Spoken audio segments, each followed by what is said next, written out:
Welcome, everyone. My name is Julia Toothaker, and I am the career coach and strategist behind Ride the Tide Collective, the podcast, and the company. This is a career-focused podcast that helps ambitious professionals strategize and take action to control their career in a way that aligns with their personality and their values. This season, I am embracing the collective part of my company name, and I've invited on various coaches and experts to talk about topics that impact career development and career decisions. And this is one of my favorite topics because if you've been around for a while, you know that I am a huge proponent of Gallup strengths. And my guest today is Kyle Johann-Baker. He is an organizational leadership and well-being consultant who uses Clifton strengths to bring out the best in others. In a world of endless pathways and options, he encourages the people he coaches to observe what it is that truly makes them come alive, even if that is a different path than the person next to you. And hint, if you're doing it right, it often will be. Kyle, I am so excited to have you here. We've known each other, I think, for a year or two now, maybe. Just over, yes. Yeah, and I have to tell the story of how we met because I think it is like charming and fun. We met in an Instagram Reels challenge about a year ago that we were in with another person that they were running. And so we got to know each other because I think we were the most engaged in this challenge. And so we were sharing each other's content and our content really complements each other as well. I know that I use strengths in some of my coaching programs, and obviously you're talking about career when it comes to strengths as well. And so now we are in a group together called Top Coach, and that has been really fun because we've gotten to know our businesses and what we do even better. So thank you so much for being on the podcast. Yeah, thank you. I love a good chance to talk about strengths and how it can really have a high impact on your career and beyond into your life as we're finding ways to really engage and show up for ourselves and other people. Yes, yes. Okay. I have to tell a quick story before we jump into the questions because this just happened today. So I think it's just really Okay. good timing. I was having a conversation with someone and I asked them what their strengths were because I knew they had taken it, and they had learner and input together. And immediately I was like, oh, and they were Hmm. like, what do you mean? Oh, and I was like, well, based on the questions that you're asking me and your strengths, I now understand why you are asking the questions that you're asking and why you're concerned about the things that you're concerned about. And this wasn't even like a career coaching call. This is not a prospective client. This was just somebody I was having a conversation with. So when we talk about incorporating strengths into life and how we operate, it can happen at any point in time. Yes, I love those moments when somebody shares a couple of their top strengths, and either I may have just met them or we've been in a group together for a little while. And especially when you've been working with strengths at the level and depth that I have been for the past years plus, you get this intuitive knowledge, and it's very quick that I can identify this is why you're doing this because Mhm. your natural gifts, the things that you love, are guiding you here. It's where you can live your best life, do your best work, and it's where you really feel like you're alive. Yes, yes. Also, okay, one thing I forgot to mention about you, you are actually trained from Gallup, the big certification that Gallup gives out around strengths. And I feel like that's really important to mention because a lot of people do work with strengths, but they have not done this extremely intensive training that you have done. And that's, again, one of the reasons that I wanted you to come on because you have this really wonderful certification. So I want to say that for the audience, because I think understanding credentials and where people come from and why they're doing this work is so important. So I just have to put that little caveat in there for you. Yeah, no, I've been working with Clifton Strengths both on a personal and professional level for close to, I did the math earlier today and I was like, oh, it has been just about or I think a little over a decade now. Mhm. And the past 2 years, past 2.5 years has been as a certified coach, getting to work with organizations individuals, and it's something that I would not trade for the world. I would choose strengths over almost anything else. Yes, I love hearing that. Okay, I want to kick us off with a question that I think a lot of people ask themselves, but not really in open conversation. So I feel like we can talk about it here and hopefully somebody's like, I've always wondered that. And that is, we're talking about strengths. So we're trying to keep it positive, but there's always a focus on the negative, which is where I think strengths was kind of birthed out of. And so, why do you think that there is such a big focus on weakness within our society? Yeah. I remember that still is my least favorite interview question that will pop up from time to time. I'm like, y'all, why are you asking me about my weaknesses? There's something so much more abundant that we could be spending our time talking about and exploring. And I mean, I don't necessarily have the answer for you, but I know that growing up in, at least in American culture, we're always obsessed with how you can improve, what you could be doing better. And part of like a core reason, core message that I have with my work is centered around enoughness. And so many of us spend time thinking, I'm not enough for this. I'm not good enough to be in this place. I can't apply for this job because I don't have enough skill. And so we spend all of this time as like a culture just exploring that maybe you're not enough and sowing these seeds of discontent. And the question itself, I think, comes from a perpetuation of, we think that if we are going to be successful, we must overcome these weaknesses, and that we think that weaknesses, if we can explain how we're going to be better, how we're going to improve these weaknesses, suddenly we're superior beings. But really, in my eyes, the more that we spend time focusing on weaknesses, the more likely we want to disengage and maybe leave our job, Mm. maybe end a relationship, or who knows what, but you're feeling disengaged, you're not excited to be here, and you're ready to just like throw up the deuces and say bye, not here, goodbye. And so I think that that is a falsehood that we've lived by, is that weaknesses are going to give us the answer, when in Mhm. reality strengths are the true hero of our story. They are the person, they are the thing that is going to help lift us up, feel like we are truly enough, and reach those goals, lifestyle that we want to live. Yes. Oh my gosh. We're just okay. We're going there straight in the beginning. Hmm. Kyle. Oh my gosh. Okay. I have so many things that I am thinking about right now. Where do I even start? You just hit it absolutely out of the park with that answer, because I feel like I get people that come to me as a career coach and it's like, well, I'm not good at this and I'm not good at that and I'm not good at that. And I'm like, okay, then don't do that. Don't do Hmm. that. Why are we focusing on the thing that you don't like doing? Don't Yep. do it. And it's almost this, oh, the light bulb goes on. They never thought that they could choose a career not doing the thing that they were doing. And Hmm. I remember so early on, this was before I learned about strengths, and strengths was very pivotal in my growth as a person and in my career. That's why I will preach Heard strengths that. all Hmm. day long.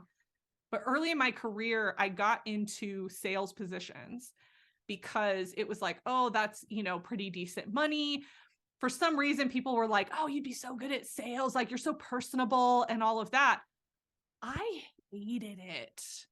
I hated it. It was so hard for me. I'm an introvert. It was hard for me to just like put myself out there. I had so much anxiety around it. It was the absolute worst experience I've ever had. And I got training in it. So if we talk about, okay, let's build up those weaknesses, I was like, okay, I'm not good at this. I'm uncomfortable. Let me do this intensive training. And I did that. And I still was not happy. And I was so, Hmm. oh, it was so bad.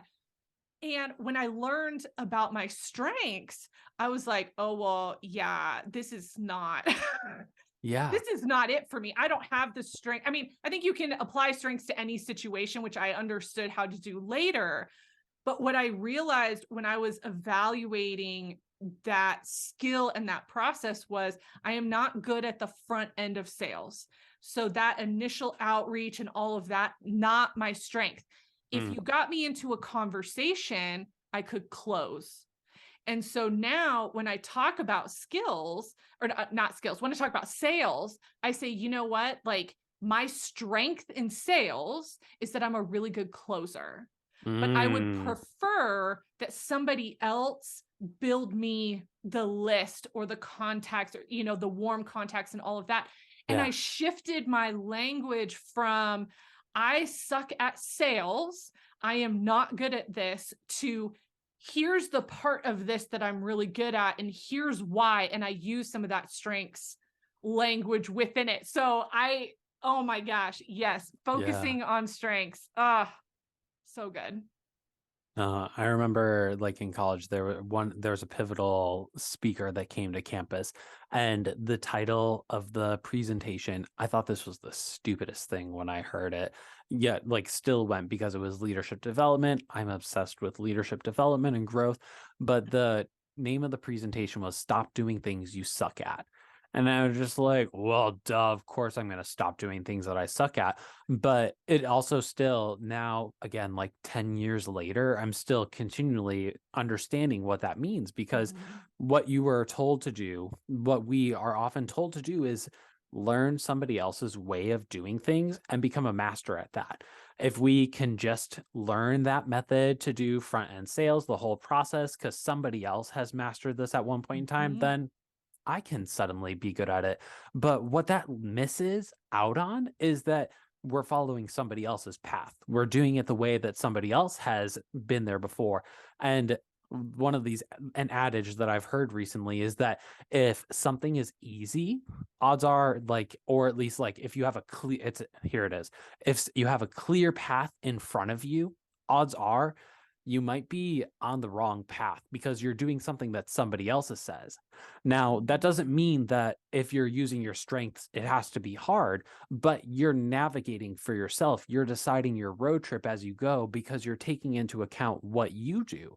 You're avoiding, hopefully, or like avoiding or managing those things that you suck at. There may be times where you have to do some aspects of those things, but really the major pit stops along the way are focused on your strengths as you're centering and figuring out where exactly you want to go and how you're going to do it. Yes. Oh my gosh. I love that. That is so great. Okay, as you're talking, I'm realizing not everybody probably knows what strengths is. Oh, yeah. Can you give like an overview of what it is and how it's used? Yeah. So if you haven't heard of like Clifton Strengths before, it's the most basic way we can describe it is it's an assessment that can tell you your top 5 or your full like 34 strengths in order. Some people will see this and they think it's another cute assessment to find out which Harry Potter character you are or like which house you belong to at Hogwarts, but it's so much more than that. Like you can still get your results and you can say, "Ooh, cute, like look at me and my top strengths." But the real work happens as we start to read and understand because what it's showing you is it's showing you your natural talents. You're answering the assessment itself is 177 questions. So you hear that and you may like faint and say, "My goodness, I can't do something like that." But it's asking you about yourself and understanding your natural tendencies. And what it's doing is it's uncovering your talents, those things that you do even without thinking. So you may get your assessment results and you say, Kyle, that's not unique. Like everybody can do this. But truth be told, this is actually something very unique, especially this combination of strengths Mhm. in the order that you have. You are like statistics say that you are like 1 in 33 million. So the odds, statistical odds of somebody having the same exact strengths in the same order is 1 in 33 million. So really, I see this as a unique way to understand your contributions to your personal life, your way that you gain energy, excitement, and that you can find ease, flow, and happiness in your life and work. Yes. Oh my gosh. That was like such a good summation of what strengths is. And I think just the focus on the positive. When I talk to Mm-hmm. clients about this assessment, I only offer it in one of my coaching programs. But when we talk about it, I say this is one of my favorite assessments because it focuses on the positive. Are there shadow sides? Yes. But we really are using the information to look at what your talents and strengths are. And I love that because when so many people in their career, a lot of times once they get to me, there's something going on, they're trying to Mm, figure something out.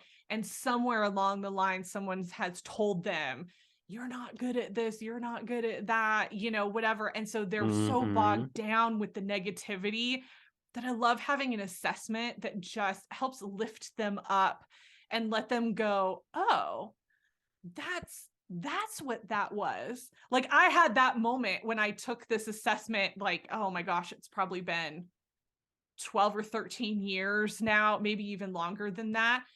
And I remember thinking, oh, these are things that I got criticized for, but are Mm-hmm. actually strengths. I just couldn't articulate that.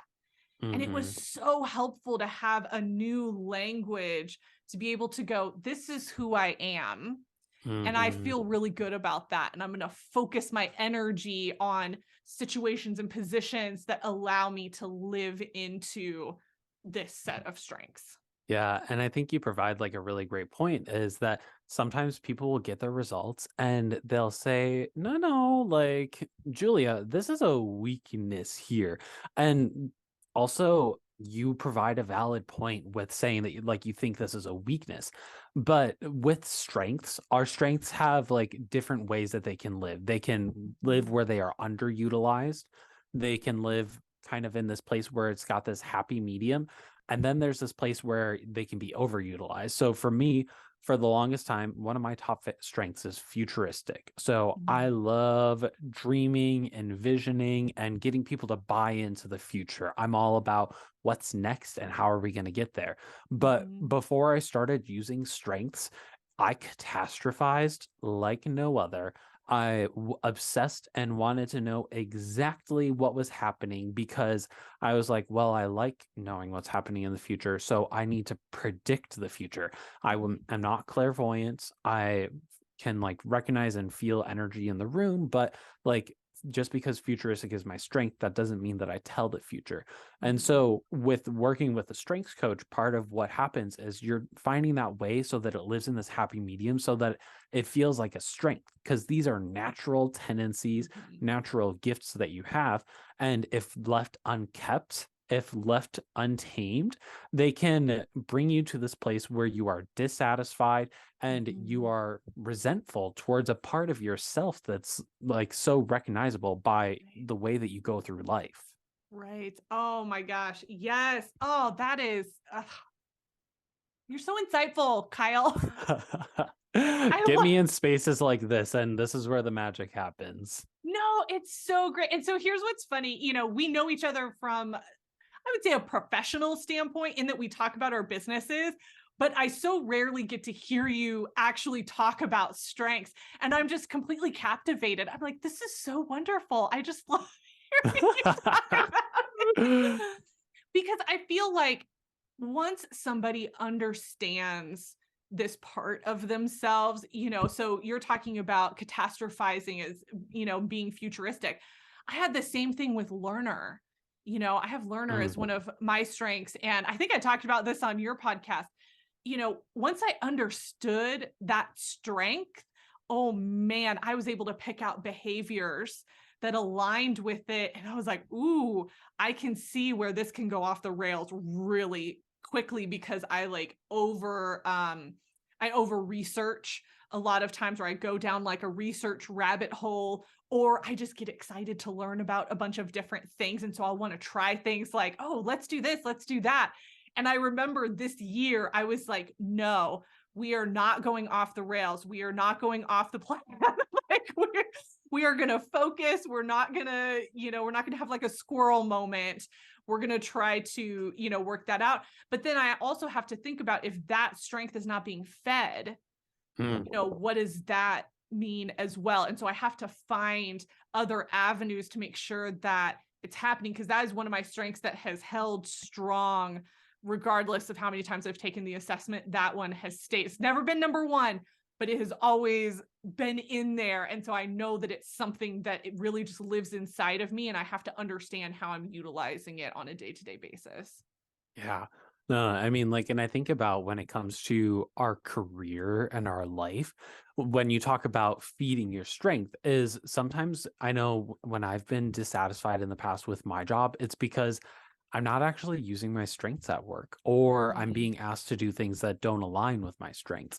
And so, ways that you can, if you're in a role, you feel dissatisfied, you're not able to make an immediate shift right now.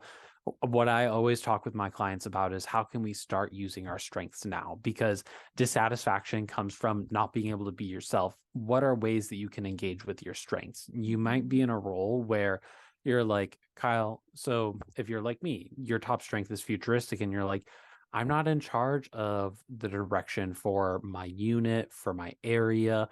But the question is, like, what are big and small ways that you can integrate your strengths? Is it 5 minutes a day? Or if it doesn't feel capable to do at work, how can you integrate this in your life? Is it in the place of futuristic? Is it planning something for the weekend, having an Mhm. activity? Is it a vacation in August to go to Disneyland? So what are these ways that you can engage your strengths to make it so that like you can show up, engage in life right now, Mhm. and continue to make your career decisions what's next from a place where you feel like your heart, your mind, your body is full, and you can really make these intentional conscious decisions for your life. Yes. Oh my gosh. Yeah. I think that's such a good summation of that, because so often, people look at their career and it's like doom and gloom. I got Mm, into this thing and I don't really want to be here. And my manager doesn't like me and I don't like what I'm doing. And, it's like the negativity, right? The weakness side of that, all this negativity. But once you understand this assessment, and once you understand your talents and your strengths, oh my gosh, the application, it can be so immediate. And I think that's what I love about this assessment, is it's also the writings for it are easy to digest. And I think that mhm. that's so important when it comes to assessments, because there are so many assessments out there. I know, I'm certified in a couple of other things. There's so many assessments out there that are complex and complicated and hard to understand, and people can't see the immediate application. And as we're talking, I'm like, oh my gosh, this one is one of the easiest to implement straight away. Yeah, I mean, and I'm even like grabbing a book off my bookshelf. So, That's my like, favorite I mean, one. let's see, it's not adjusting to the camera, but if you're listening, you don't got no camera. So it's strengths-based leadership. And what I love about almost all of the Gallup books is that they start with, I mean, like this one here, it's 100 pages in the front are like all about Gallup. It's all about the assessment or whatever topic the book has. And then the second half of the book, or in this case, I think it's more like the second two or like the 2/3 after the Mhm, first third of the book is just all about each of the strength. It tells you mhm, about so like leading with ideation, how to build trust with somebody, how to show compassion for somebody that has ideation, provide stability, create hope, and like how to lead others who have this. Is that all of these resources, they are timeless in this way that mhm. you can continue to understand it, and it's meant to, if you're managing others, if you're managing yourself, you can learn about this. You can see some of the pitfalls, some of the things that can happen if your strengths are left unkept. and all overutilized, and find ways to actually put this into practice because Mhm. it's a tool that's meant to have impact and is accessible in this way. Yes. Oh my gosh. Okay, so that's one of the books that I recommend to people all the time if I feel like they need strengths because I don't do individual coaching on it outside of one of my programs. And so that's the one because I feel like it gives additional context versus Hmm. some of the other books it like just talks about the strengths or it's another topic or something like that. I feel like that one, oh, it's so clear in, especially if you're in, if you're using it for career and leadership and all of that. I think it's a really wonderful book to have. So I second that, highly recommend. And I'll put a link for that too into the show notes for this, because if you want to just get a taste of it, if you want to take the assessment and kind of look it over yourself, I think that's the best book to start. But I also want to give a nod to what you were saying about teams and managers. And for those who don't know, I don't know if I said it in the intro, but you work with teams and corporations and you do presentations around strengths and all of that. And I will tell you, I have used strengths in pretty much every work scenario since I started in higher education.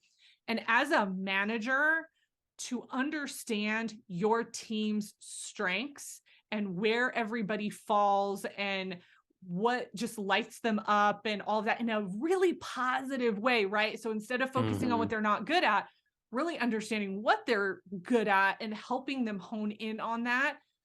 You don't have to be trained to have those conversations. It's just getting them to articulate that. And I think that if you're a people manager out there, I highly recommend doing this assessment and calling Kyle and having him come in and work with your team, because it, to me, it was such a game changer to understand where people were coming from.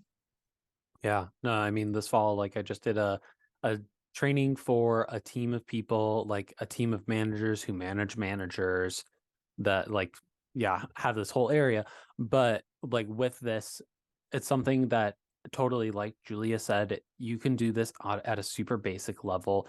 Have your team take the assessment, have them share their strengths, talk about what their strengths mean to them. And that's a way that you're building relationships. You're bringing this back to who we are, how we can engage. And even the person that hired me to work with the managers of managers, they were a newly formed team and trying to figure out, so what is each person's specialty? How are we going to have the highest impact on Mhm. others and allow people to really live in their strengths? Because they told me, they're like, this is a newly formed team, but I see this team staying together for 5, 10, 15 years.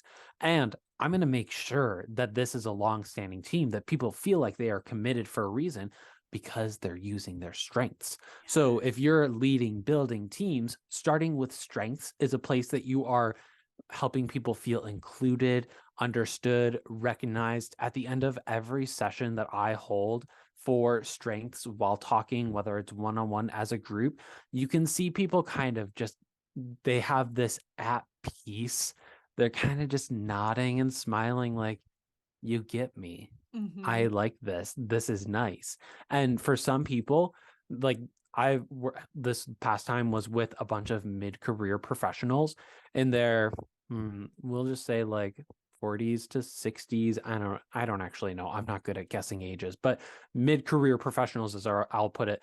And a lot of them seemed like they were being seen for the first time. And y'all, that's way too long for somebody to be seen Mhm. in their work and understood. We want to build Mhm. that connection. We want people to feel like this is more, or like, it's not that we need our work to be everything, but it's more than just a job. We are seen for the people that we are, and that makes us more Mhm. committed to our work. It makes it easier to show up, engage, and get our work done quicker so that life can really exist. Yes. Yes. Okay. I want to touch on something because I think that it's so relevant to this conversation. This is a theme that I've seen throughout this season as I've been interviewing different experts and coaches. Yes. And it's talking about the impact that COVID had on our life, on just how we function, what we think, and not for not everyone had that epiphany over COVID, but I think a lot of people did. And I know I have a lot of people coming to me saying, man, after that happened, everything shifted in my life. And what I thought I wanted is not what I want now. And there's a lot of loss, but also I have no idea who I am. And I will tell you, I was at a place in Mm, my life that I felt like that when this assessment came into my life. mm. And I'm getting, I just got goosebumps saying that. Oh my Okay. gosh. The realness here. Oh my, yeah. But the impact that it had for me to look at who I was and go, oh, this is me. And it was this really wonderful snapshot of where I was at that point. And it allowed me to make some decisions where I was like, well, I can totally see now why this career path was not working for me because I wasn't in my strengths, like you said earlier. And I Mhm. feel like if you're in that place of, man, I do not know who I am. I do not know what is going on. I don't have the language because I feel so disconnected from myself. I feel Mhm. like this is a really wonderful assessment to help bring you back and like almost reintroduce you to yourself, if that makes sense. Yeah. No, I mean, speaking towards like people and how they have felt over COVID, what's gone on. So there's some Gallup research. I don't have the numbers in front of me, so don't quote me on exact numbers. I'm just going to tell you generally. So, Gallup did some research about employee engagement. You've heard me talk about engagement several Mhm. times already, but we're talking about how people are present, showing up for work, excited, feeling like they are part of an organization or a team. And funny enough, so the pandemic began or like formally began March 2020. And when we all went remote and were working for a while, there was a funny thing that happened. Employee engagement skyrocketed. It increased. Our people felt like we were more engaged, we were excited for work, Mm. we had balance going on in life. And then just 6 months later, suddenly employee engagement across the US started to take a gentle nosedive. And since then, it has been on a steady decline for the past 3 years and Mm. has not gone up. Additionally, last summer, Gallup came out with some additional research that so they also asked people about generally how do you feel about like each day from one day to the next? And Mhm. as the or like for the US, we have had an increase in the amount of time that we feel like sadder than we did the previous day, more frustrated, angry, and we're not feeling engaged in this process, which is part of why I think there are a lot of people that are ready and willing to say that this isn't working for me and I need Mhm. to figure out what actually work for me. And it's not just that, like, I think some people will think I need a job that fulfills my life purpose. And I'm actually gonna like go semi against the grain. Like I love life purpose. I'm a futuristic person, so like that's always something that I talk about. But really, I think what people need is they need a job that aligns with their strengths and that meets their needs financially because it's what's helping us so that we can show up, engage, and be present because we know that we're gonna excel at what we're doing. We're probably going to get our work done quicker than if we were working at a job that doesn't align with our strengths, which Mhm. means that hopefully we have space for us to exist. We have space to be flexible and say, oh, y'all, I got a doctor's appointment today. Or, ooh, my kid has a recital tonight. I need to go to that. Do kids even do recitals anymore? I But Yeah. probably.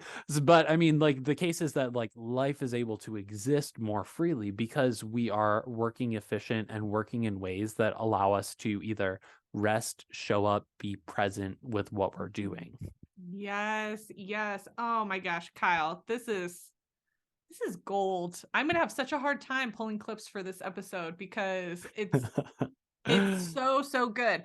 Okay, so I feel like this is a really good segue into specific actions. So in this season, one of the things that I'm trying to do is really resource the listener with specific actions around the topics that we are talking about. So I think we've touched on some of the actions that we had planned, but if you want to just go and reiterate some of that, I think that'd be helpful to give our listeners just a summation of strengths.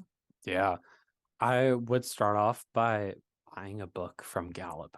So at least I haven't bought a book in the past like couple of months, but traditionally, if you buy a book, at the back of the book, there's a code to take a strengths assessment. So buy a book that has a title that you read a little bit of and you say, ooh, I think I might actually read this book.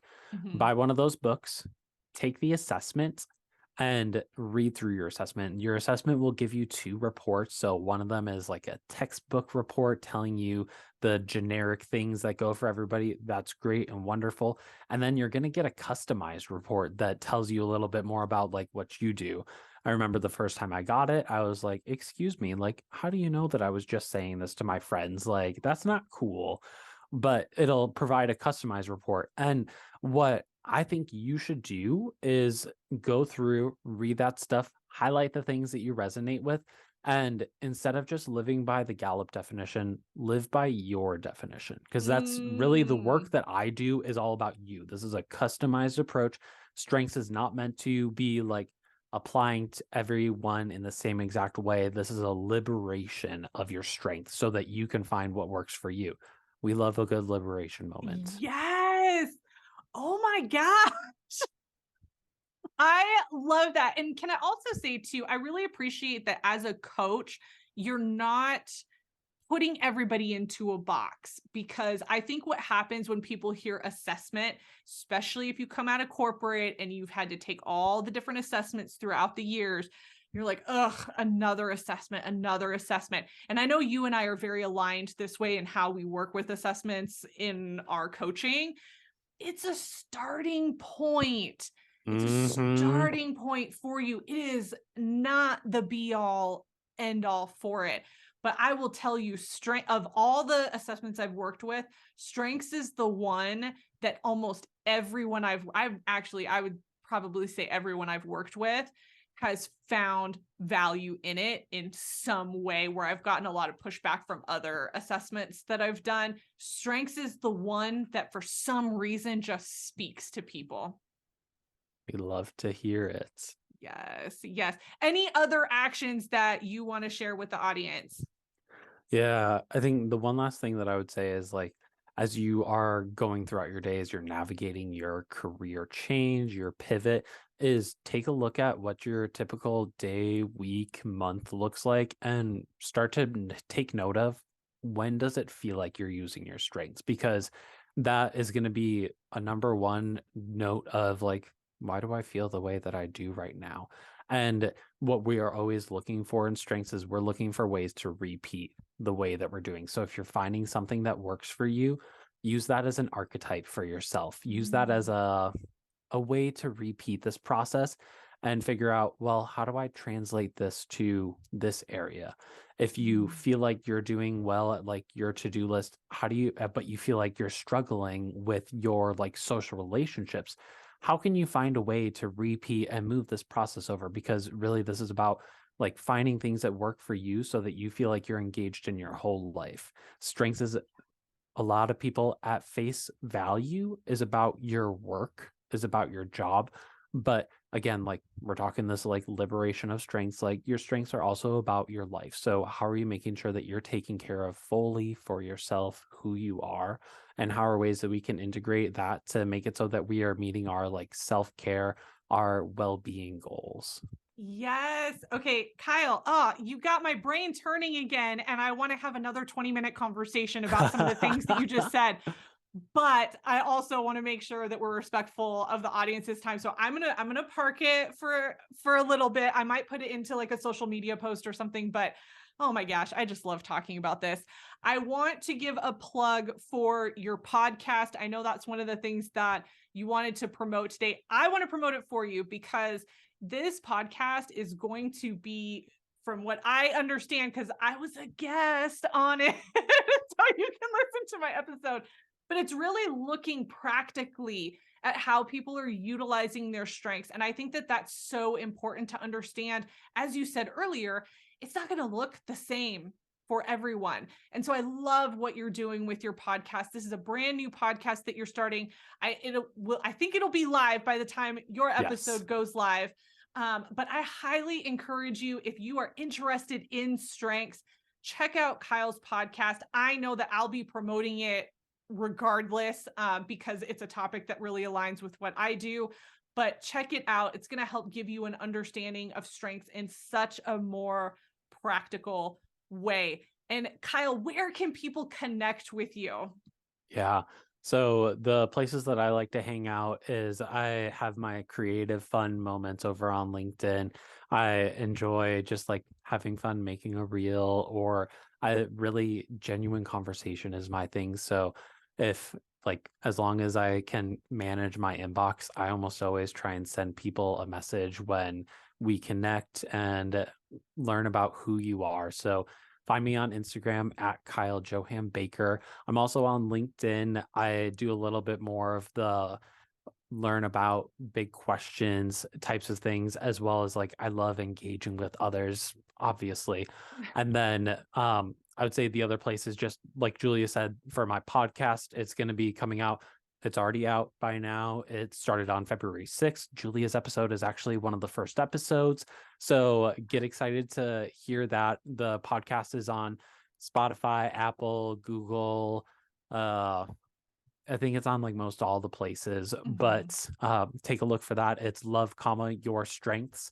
And I am really excited to continue this conversation as you are looking to get advice for yourself, for your organization. I both do both one-on-one and organizational training. And really, it all comes from a place of helping you be yourself, bring yourself, and really helping your team, you feel like you can do that and do your best work, live your best life. Yes. That is such a perfect wrap up for this episode. And I highly recommend people follow you on Instagram, because I follow you and it's such a good time. It's so fun. And I feel like people really get to see your personality and understand who you are. Kyle, thank you so much for being a guest. This was really wonderful. Yes. Thanks, everybody. And I hope to see you soon.